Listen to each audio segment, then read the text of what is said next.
بسم اللہ الرحمن الرحیم۔ السلام علیکم پیارے ناظرین، آج کی ویڈیو میں ہم بات کریں گے صدقہ فطر کیا ہوتا ہے اور اس کا ادا کرنا کیوں ضروری ہے۔ بطور مسلمان ہمیں ان مسائل کا بخوبی علم ہونا چاہیے، تو ویڈیو کو لاسٹ تک ضرور دیکھیے گا اور لائک بھی کر دیجیے گا۔ تو چلتے ہیں ویڈیو کی طرف۔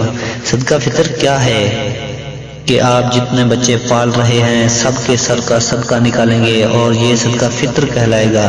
یہ صدقہ فطر ہے، جرمانہ نہیں، شکرانہ ہے، کیونکہ یہ بات آپ کو کسی کتاب میں نہیں ملے گی اور نہ ہی کوئی مولوی آپ کو بتائے گا کہ صدقہ فطر شکرانے کا صدقہ ہے، جرمانے کا ٹیکس نہیں ہے۔ یہ شکر ہے کہ ماشاءاللہ اتنے میرے گھر میں افراد ہیں اور یا اللہ تو ہمارے ذریعے سے اتنے لوگوں کو کھلا رہا ہے، لہٰذا سب کی طرف سے شکر کا صدقہ نکالو کہ اللہ تو نے میرا ہاتھ اوپر رکھا ہے اور مجھے اتنا کچھ دیا ہے کہ میں اتنے لوگوں کی پرورش کر رہا ہوں، اتنے بچوں کو کھلا رہا ہوں۔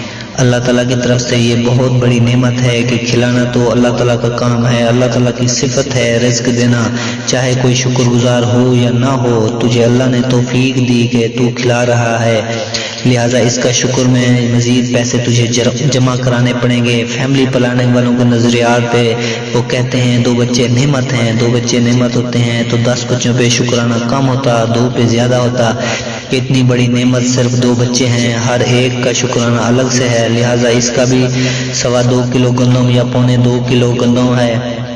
علماء کرام کے مطابق صدقہ فطر ایک ایسا صدقہ ہے جو رمضان میں ادا کیا جاتا ہے، جس کا مقصد رمضان میں کی گئی نیکیوں میں کمی بیشی کو دور کرنے اور کوتاہیوں کے بدلے ادا کیا جاتا ہے۔ رمضان میں کافی غلطیاں ہو جاتی ہیں تو صدقہ فطر ان غلطیوں کو کفارہ بن جاتا ہے۔ اس کا ایک اور مقصد یہ بھی ہے اپنے غریب رشتہ داروں، غریب ہمسایوں کے جن کے پاس عید کے لیے کچھ نہیں ہوتا، ان کی مدد کرنا بھی ہوتا ہے، کیونکہ فطرانہ عید الفطر کی نماز سے پہلے ادا کرنا ہوتا ہے، اس لیے کہ کوئی غریب عید کے دن پیچھے نہ رہ جائے، اس کی بھی عید ہو جائے۔ تو دوستو امید کرتا ہوں کہ آج کی معلومات آپ کو ضرور پسند آئی ہوگی، تو اس ویڈیو کو ایک لائک لازمی کر دیں اور مزید اسلامی ویڈیوز کے لیے ہمارے چینل ڈیلی انسپریشن YT کو لازمی سبسکرائب کر دیں۔